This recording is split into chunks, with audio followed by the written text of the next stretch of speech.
Welcome to Love Life After, where we embark on the beautiful journey of love, life, and resilience. I am Christelle, your host and friend on this exploration.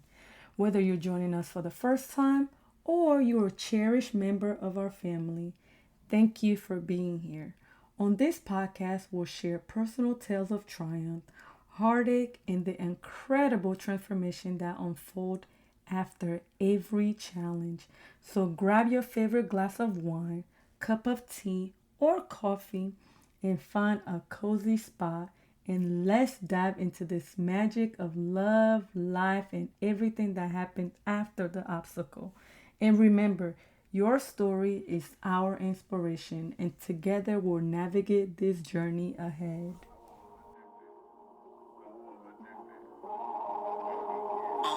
Baby, you're my coat. She got me feeling like a dope fiend. I'm addicted to a black queen. Baby, you're my coat. She got me feeling like a dope fiend. I'm addicted to a black queen. Welcome back to Love Life After. I am Christelle, and today I have a beautiful guest with me, and I'm gonna go ahead and let her introduce herself. But honestly, today I have no idea what we're gonna be talking about, but I'm sure it's gonna be awesome because she is known as America's Supermom. But I'm gonna go ahead and let her introduce herself, and we're gonna get started. Thank you so much for having me today, and I'm excited about our conversation too. Yeah. I'm Lachelle, also known as America's Supermom.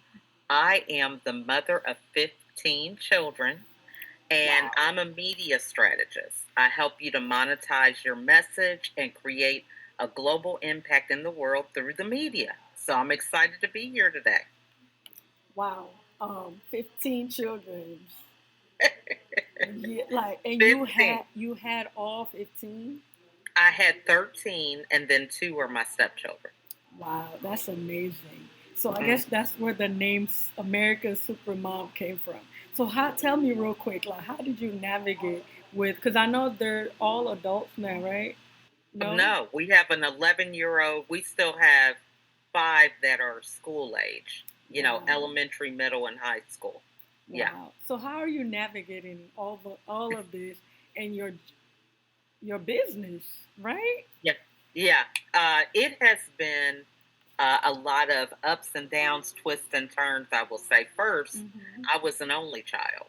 Okay. So the transition from learning how to deal with different personalities, cooking for a large family, that has been a real experience in itself. But a lot of what I do now has been around my journey of overcoming depression, dealing with a lot of the overwhelm and stress and anxiety, being a mother and trying to navigate through business and things of that nature. I've been blessed where my husband has been pretty much the sole provider, allowing me the opportunity to stay home. But I really struggled with knowing my value and worth with being at home.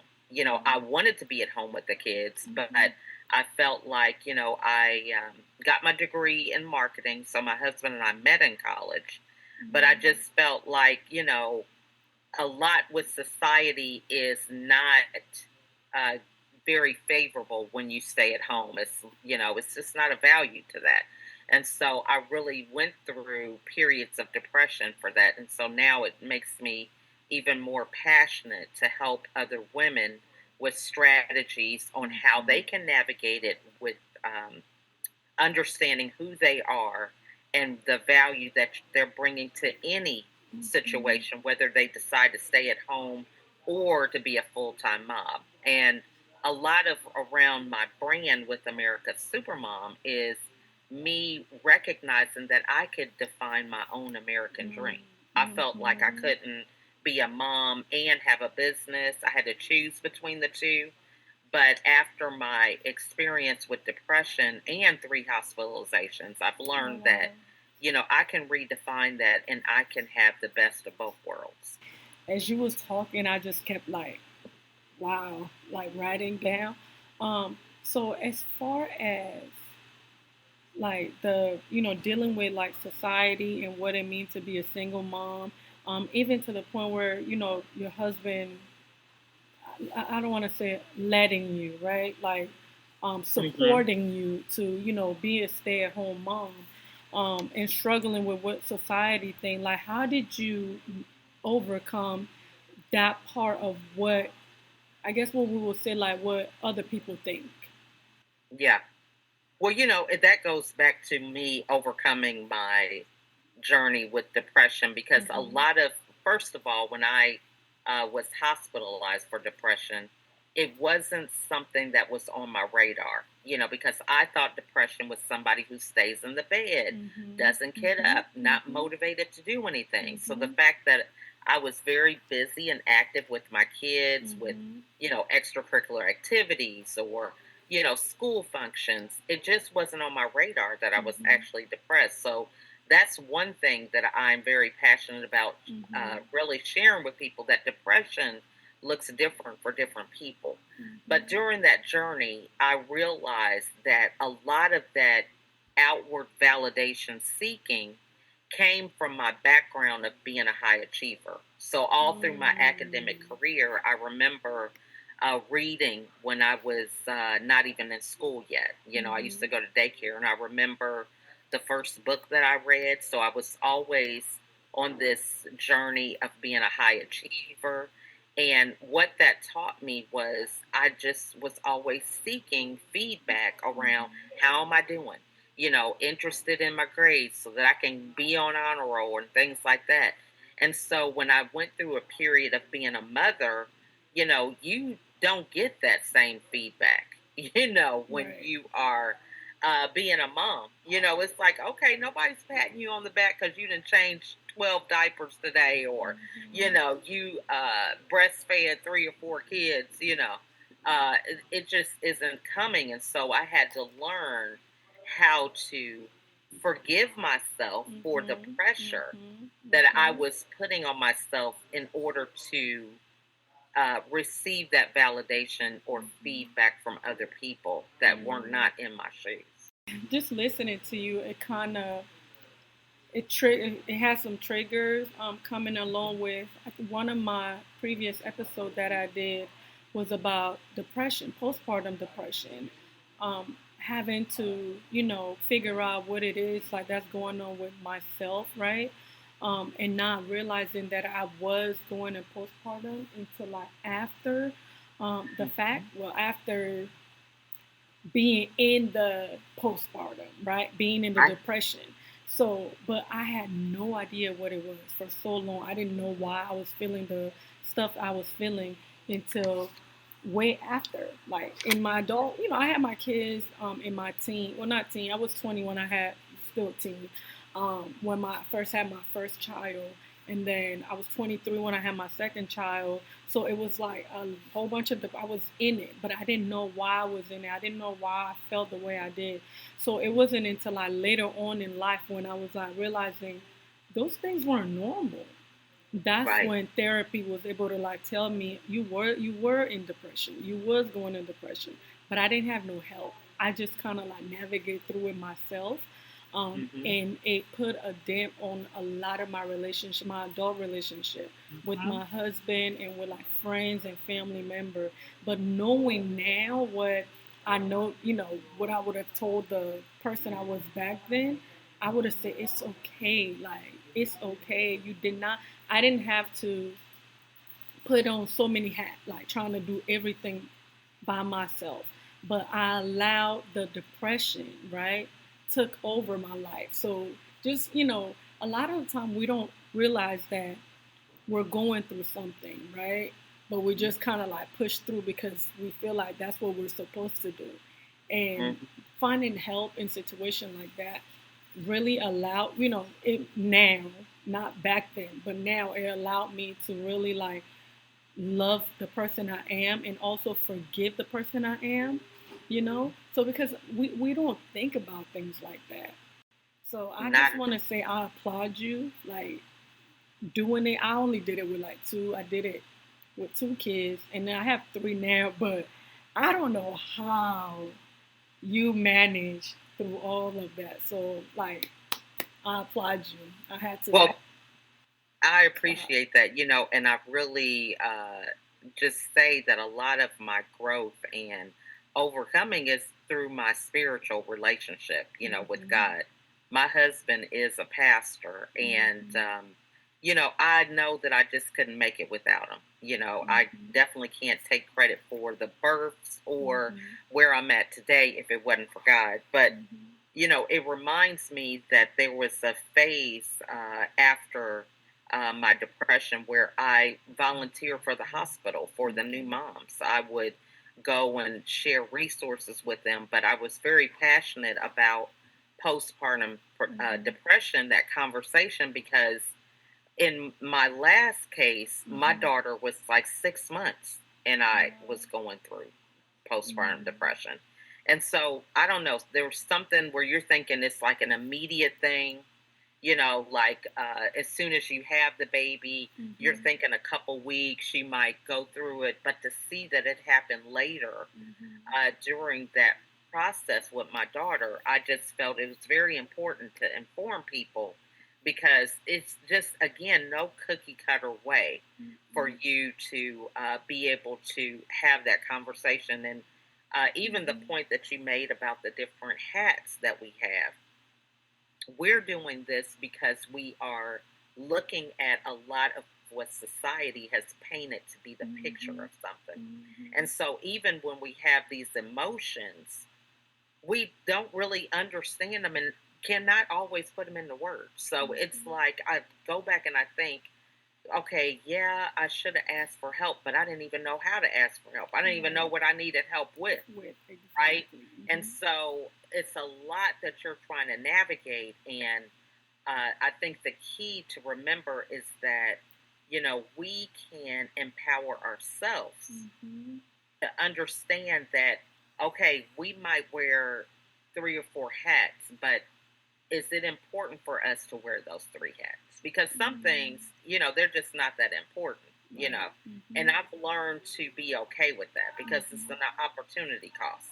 I'd rather show up and be myself, whatever that looks like, rather than trying to fit a mold that other people are putting me in when they don't even know my story. Do you have an inspiration to start your own podcast? Are you still undecided about starting your podcast? Well, Buzzsprout has the tool to support and to help you along your way. And they also have a community to ensure you keep on podcasting. Buzzsprout have helped over 400,000 podcasters launch their shows since 2009. So we've seen it all. I've been using Buzzsprout since 2017. Buzzsprout has helped us list our episode on so many platforms such as Apple Podcasts, Spotify, iHeartRadio, Amazon Music, Deezer, Pandora, and so much more. Buzzsprout has reached over millions of listeners by listening to our podcast in all these platforms. If you are still unsure about which platform to use, click the link in my description box and head over to Buzzsprout to get more information. BUZZSPROUT.com.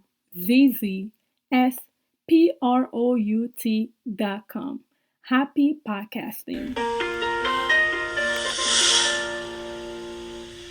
What has been like one of your biggest challenge as a mom, and how did you overcome it? Besides, I mean, I know you've said it in all of those, but I guess what I'm really trying to ask is, how do you help people with their superpower now? Like, what does that mean to you? Does that make sense? Like, I understand what you're saying. Because you talk about having a superpower, but what does that mean to you, and how do you help people gain that superpower for themselves? Yeah. So, I've learned that having a microphone is a powerful thing.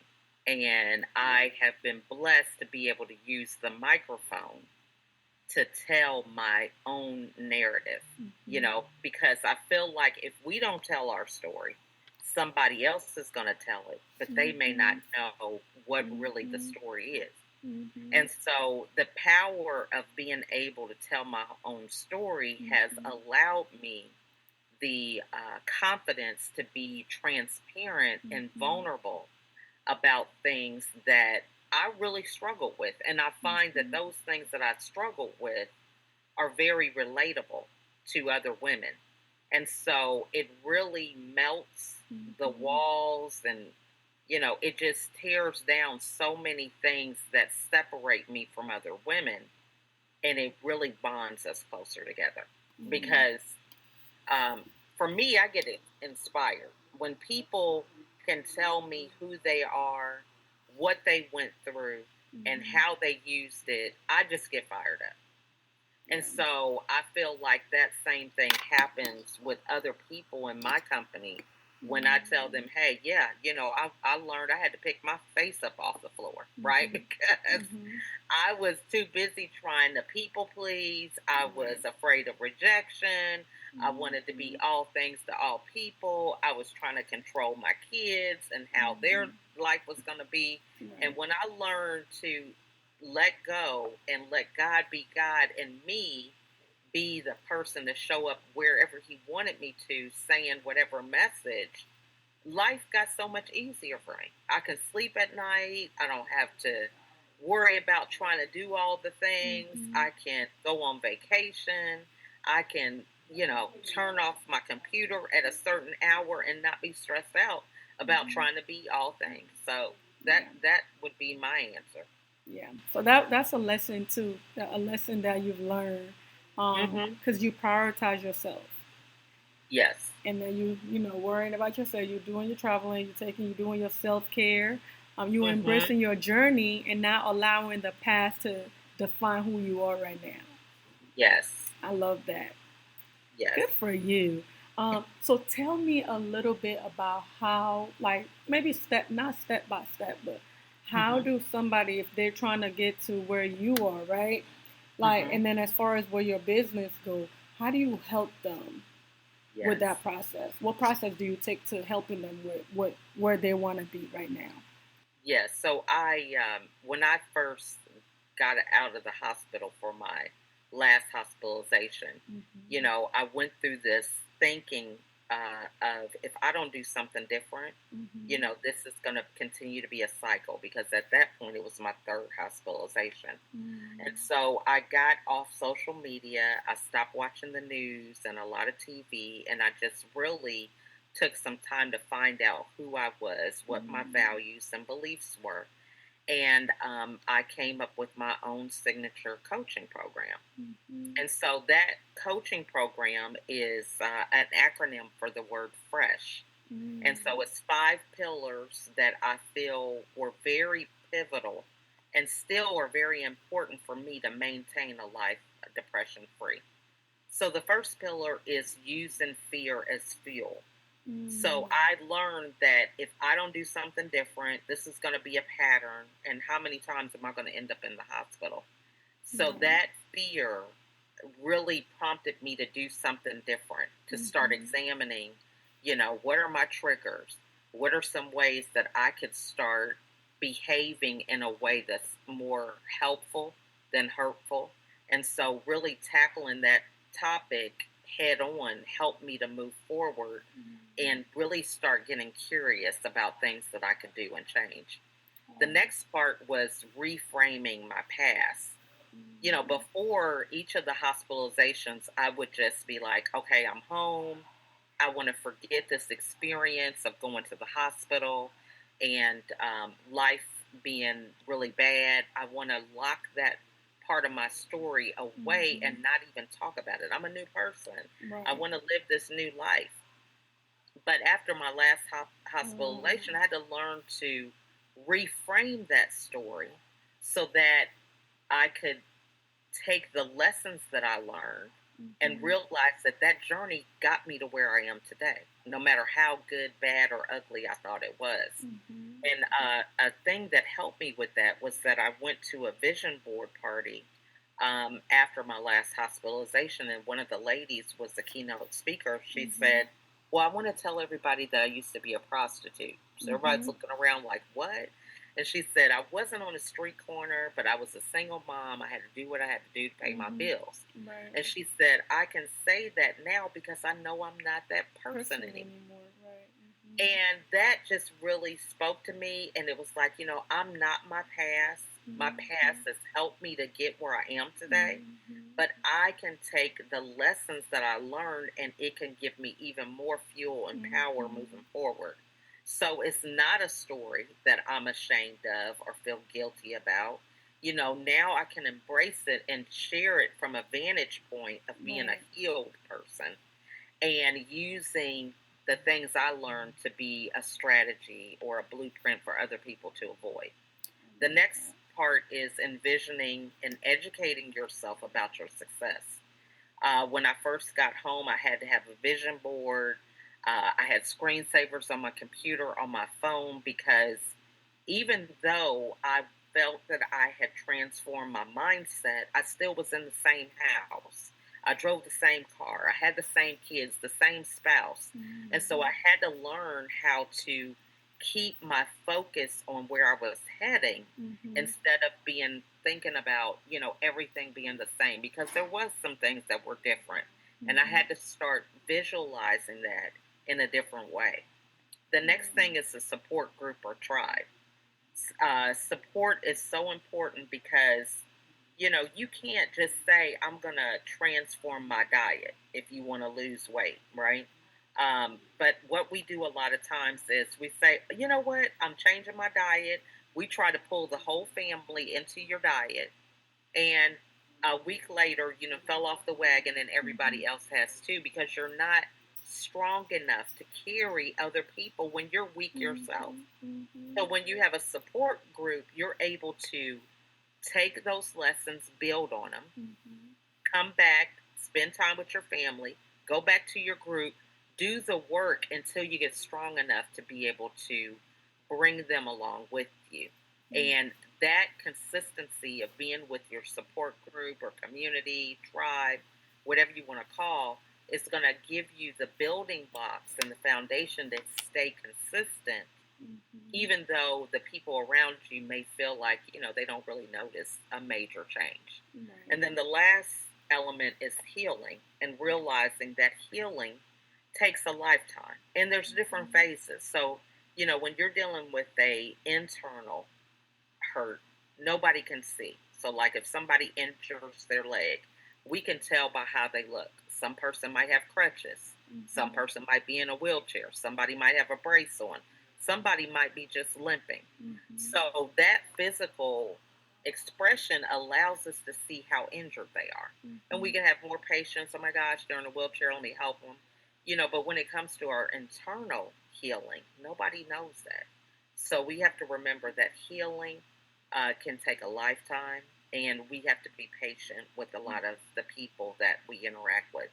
So I started off, my journey where I'm at now with coaching. And when I started coaching, I realized that a lot of people, I'm not going to say we misdiagnose ourselves, but we kind of have our own diagnosis. So a mom would come to me and she would have maybe 5 kids. Oh my gosh, I need help with my schedule. How do you do it? I just feel like I never get enough done. And so her thing is that she needs to work on her schedule. But as we get to talking and asking questions, we find out, well, she's afraid of rejection. She doesn't know how to tell people no. She's afraid that, she can't be imperfect. She has to get everything right. So she'll procrastinate. So it's a number of things that I found that other people are dealing with, that I started doing video and talking about a lot of these topics, doing a podcast, and then a TV show, and now I have a TV micro network. So I feel like when we are looking at our own story, we can go back and look at it from a different lens and say, well, what did I learn? Maybe I can share what I learned in a way that other people can pick it up without having to go through the experience that I did. Yeah, let's talk about the only thing I didn't write down was this TV thing. Yeah.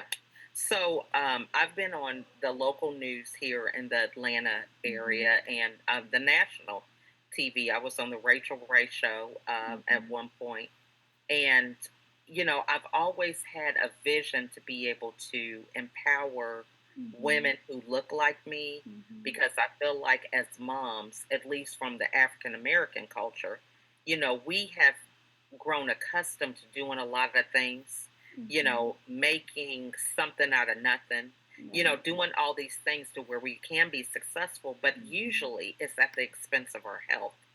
And so my passion is for us to do that where we're working smarter and not harder. So I have been on a mission to really educate and help women learn how to collaborate and learn how to trust their instincts on the people that they connect with, because everybody may not be a good collaborator. And so we can learn that early, but when we do get a good tribe of people, it's just there's no limit to what we can accomplish, because we're not in survival mode. We're coming up as our best self, and we can trust that other people can pick up the slack where we don't have the gift. Right? So I know I'm not tech savvy. So before we recorded this, we were having issues with the microphone or whatever. And it's like, hey, I can't help you. That is not my thing. I'm saying, and I'm fine with that. But for other people, that's their gift. And so we can learn how to work together as a team, because, the scripture says that we have one body but many members, right? Some people are eyes, some people are ears, some people are hair, but it's all important for the final product. And so really helping people to navigate through that. So back to the story about TV, we were filmed by a production company that was going to shop our show as a reality with our large family. So after they finished filming everything, a few days later was when this scandal came out about another large family on TLC. And so we were going to be shopped on that same network. And they were like, we're not doing any big families, because of the scandal. And we just kind of let it go. But for me, I have always had a passion to be able to control the narrative and share it in a way that I feel that really helps people. So one of the things that I found with TV in our experience was that, it is about the ratings. It's about, what is newsworthy. So, they wanted to have drama, not a lot, but it's just, it wasn't really authentic. And I tell people that when you're dealing with TV, it's all scripted. I don't care if it's live or whatever, at least, hey, we got an agenda. First, we're going to do a welcome. We're going to do this. It's scripted to some point. And so I think that's important for people to realize. But I didn't want to have a situation to where people were trying to dictate what my story was going to be, how we were going to share it. It just, so being able to control my narrative was what really catapulted me to having my own show, podcast, and now a micro network. I love that. I really, really love that. Congratulations. That's a big accomplishment for you to be able to do that on your own. So that's amazing. So what's one thing, right, that you will take away from this today? And then how would you want people to connect with you? So I would say, always be open to meeting new people. I believe we met on the OWL app, right? Yes, we did. So, always be willing to show up as yourself, no matter where you are, because so many things can happen just from a conversation. Right. I never thought that I would be on your show as a result of having a conversation. Right. So I think we kind of don't realize the power of connection, and a good conversation is something that makes you memorable. Right. People remember you. They want to continue to stay in your space.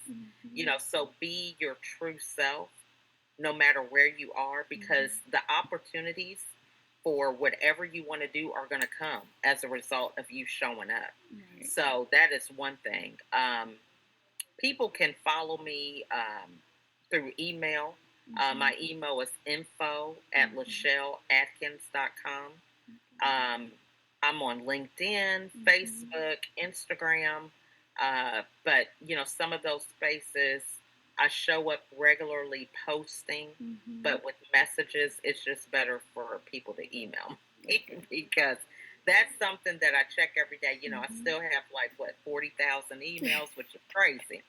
But I do not delete an email without reading it, or at least knowing if it's something that's junk or not. I just can't go through, these people go through inbox zero or whatever. I just can't do it because I find so many things that continue to help me to be better. I just got an email today, so I gifted a young lady. She had an event, and I had an event the same time. She's in Texas, I'm in Georgia, and so I wasn't able to attend, but I gifted her one of my books to give away as a door prize. And so as a result of that, she sent me an email today, and she's like, thanks for your contribution. But it was a blanket email that she sent to all the vendors, sponsors, speakers, everybody. And it had the souvenir book that was digital.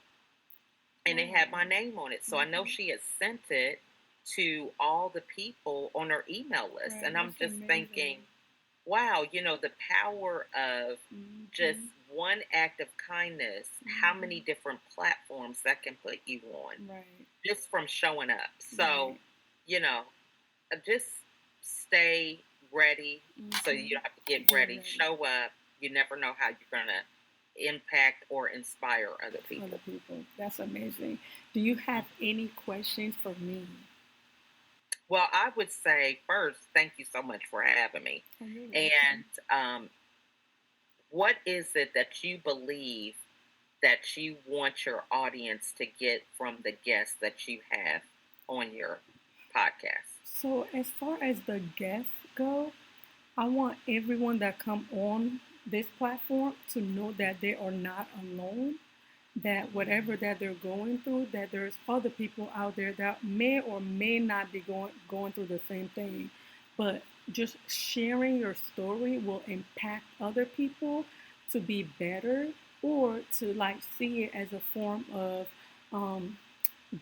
giving and healing, and also to get an impact from just sharing stories and being empowered and uplifting and encouraged.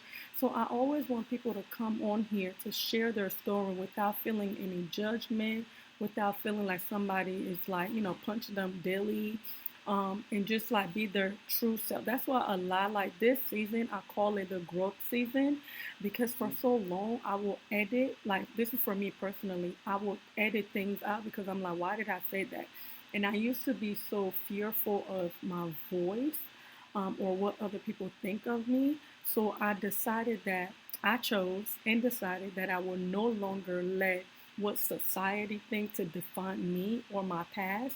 So I just want people to feel the same way when they come on here, so they could just be their true self and be authentic. So I don't edit anything out. You get what you get. You love it or you don't. Love me or hate me, I'm still going to just continue to be me. So I just want everybody to feel that and feel empowered. And when they leaving feeling like they've done something and changed the world one step at a time. So that's just, Totally resonate with that, because that is exactly how I started my journey with podcasting. Was the same way. There wasn't any editing, very unscripted with the questions, whatever, wherever we were led to go, we went to. And for me, that really built my confidence about asking questions, being curious, because you have the freedom to connect with people in real time, rather than it being scripted around, okay, this is how the flow of the show is supposed to go. And it helped me to be a better listener to what people were saying. Because if you're scripted with your questions, you miss something to where you're like, oh my gosh, I really had that same experience. And so it makes you even have a deeper connection with someone. I love that. I love that so much. I would love to be on your show. If you are taking people on your show, I would really love it. And I would love to share my story with you one day. and hoping that it will help somebody. So Absolutely. yeah. Um, Absolutely. so yeah, we'll definitely schedule another just so I can have you and then we can share it, or I could be on your show. So I Yes, would love that. absolutely. Yeah. Absolutely. So yeah, Yes. again, y'all, if y'all want to reach Miss Lachelle, email her. I'll make sure I put that in the description box and all her platform where you can reach her. I'm gonna be reaching her. I'm gonna be reaching out to you definitely with a whole bunch of other stuff. But yeah, with that being said, if y'all have any question, comment, or concern, please email us at lovelifeafter18@gmail.com or on our social media at love.lifeafter. And I hope to see you next time. And just remember to love life after all. Thank you guys for listening.